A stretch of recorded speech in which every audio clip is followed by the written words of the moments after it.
Family only that a suitable governess, Miss Annie Sullivan, has been found here in Boston and will come. It will no doubt be difficult for you there, Annie.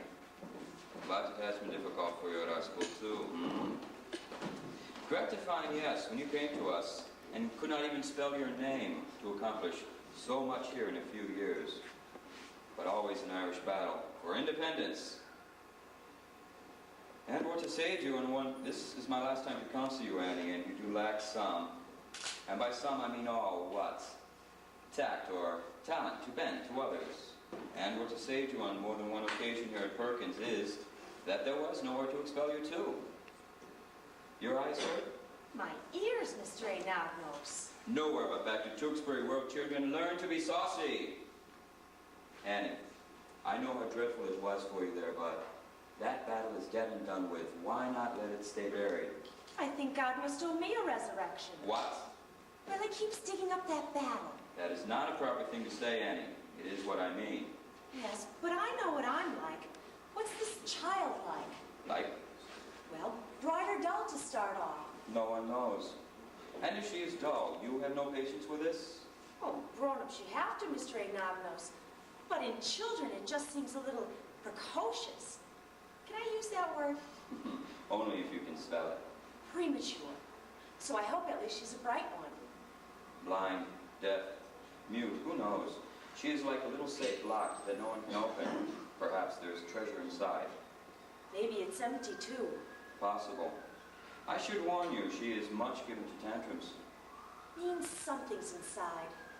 Well, so am I if I believe all I hear. Perhaps you should warn them. Annie, I wrote them no word of your history. You will find yourself among strangers now who know nothing of it. Well, we'll keep them in a state of blessed ignorance. Perhaps you should tell it. Why? I have enough trouble with people who don't know. So they will understand when you have trouble. The only time I have trouble, Mr. Anagnos, is when I'm right. Is it my fault it's so often? I won't give them any trouble, Mr. Anagnos. I'll be so ladylike they won't notice I've come. Annie, be humble.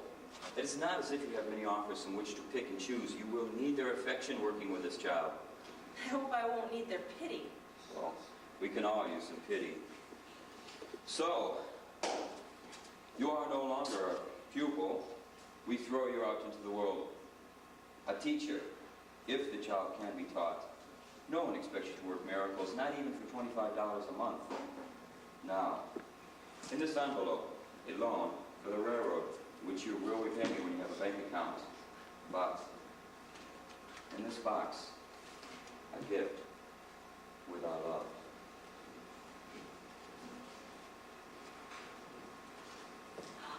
Mr. Anagnos. Dear Mr. Anagnos. Well, what should I say? I'm an ignorant, opinionated girl, and everything I am I owe to you? That is only half true, Annie. Which half? I crawled in here like a drowned rat.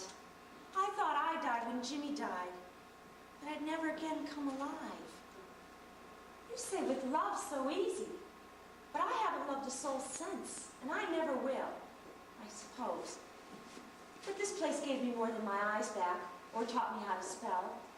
And with all the fights and trouble I've been here, it taught me what help is, and how to live again. And I don't want to say goodbye. Don't open the door. I'm crying. They will not see.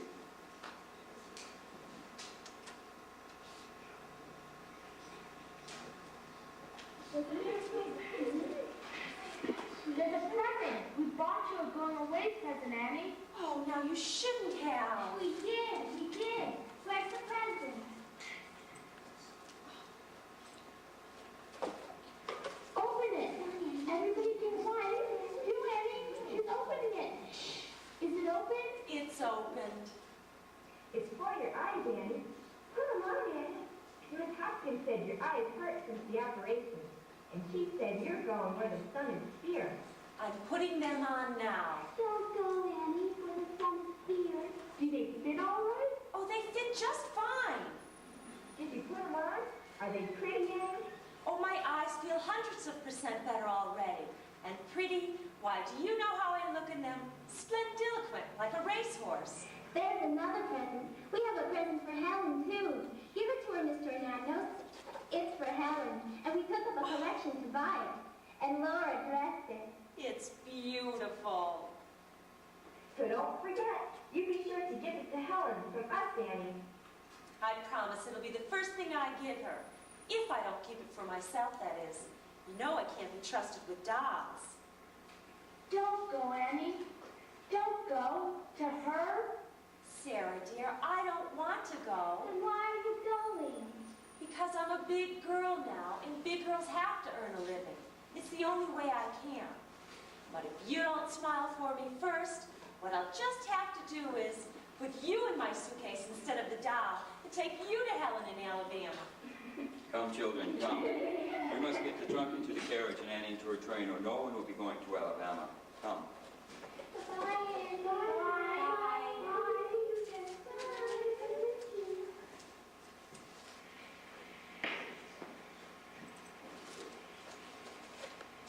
Where are we going, Annie?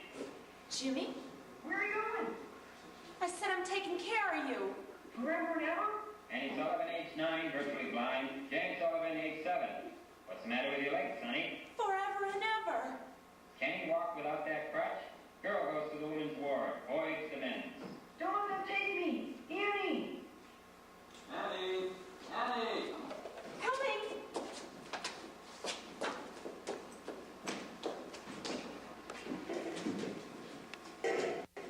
Let Mr. Jimmy go by himself, Mr. Train. You've been poking in that garden all day, and you ought to rest your feet. I can't wait to see her, Viney. Maybe she ain't gonna be on that train either. And maybe she is. And maybe she ain't. And maybe she is. Where's Helen? She's upstairs smelling around. She knows something funny's going on. Let her have a supper as soon as Willink's asleep. And tell Captain Keller when he comes that we'll be delayed tonight. Again? I don't think we need to say again. Simply delayed will do. I mean, that's what he's gonna say. What, again? Yes, we're expecting someone. Someone from our Helen. Oh dear, this was clean not an hour ago. Here, for while I'm gone. I don't think one peppermint drop will spoil your supper.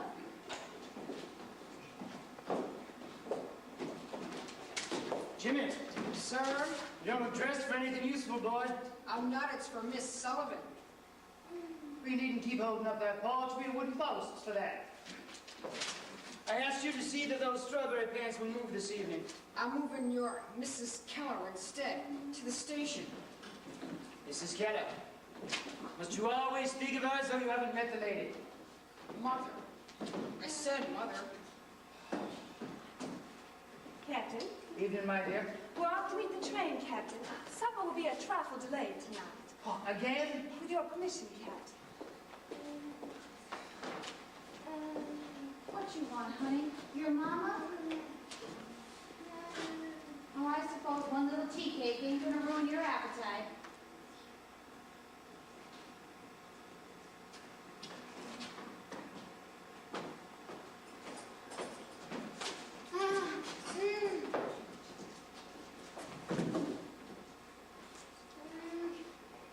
She's gone. She's gone. My son and I don't get along. You don't know I'm your father. Nobody likes me, and supper's delayed. Here. I brought you some stick candy. One little nibble of sweets can't do any harm.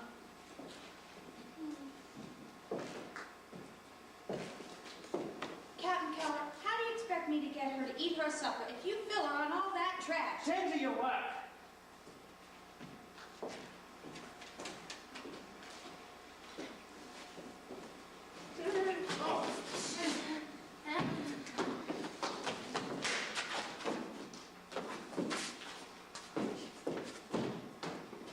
At last.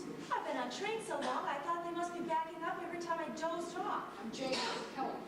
James. I had a brother, Jimmy. Are you I'm Helen's? only half a brother. You ought to be her governess. Well, try. You look like half a governess. Mrs. Keller, Miss Sullivan. We've met every train for 2 days. I changed trains every time they stopped. The man who sold me that ticket ought to be tied to the track. You haven't told me so. Yes.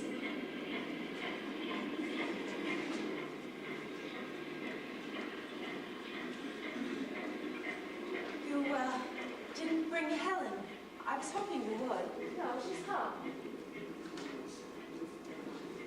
You live far from town, Mrs. Keller. Only mine. I guess I can wait one more mile. But don't be surprised if I get out to push the horse. Helen's waiting for you, too. There's been such a bustle in the house. She's expecting something. Heaven knows what. I expected a desiccated spinster. You're very young. You should have seen me when I left Boston. I got much older on this trip. I mean, to teach anyone as difficult as Helen. I mean, to try. They can't put you in jail for trying.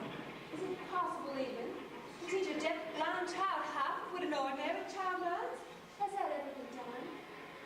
Half? 10. No. Dr. Howe did wonders, but an ordinary child?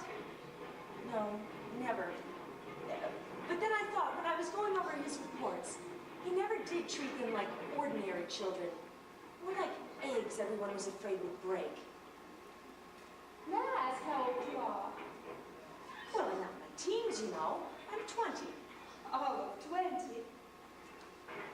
Mrs. Keller, don't lose heart because I'm not on my last legs. I have 3 big advantages over Dr. Howe that money couldn't buy for you. One is his work behind me. I've read every word he wrote, and he wasn't exactly what you'd call a man of a few words. Another is to be young. Why, I have energy to do anything.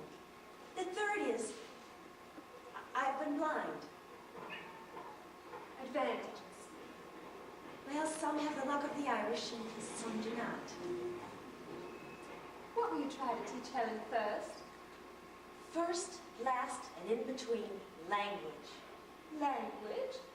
Language is to mind more than light is to the eye. Dr. Howe said that. Language. We can't get through to teach her to sit still. You are young, despite your years. To have such confidence inside. Do you? No, to tell you the truth, I'm as shaky inside as a baby's rattle. Don't be. We'll do all we can to help, to make you feel at home. Don't think of us as strangers, Miss Annie. Oh, strangers aren't so strange to me. I've known them all my life.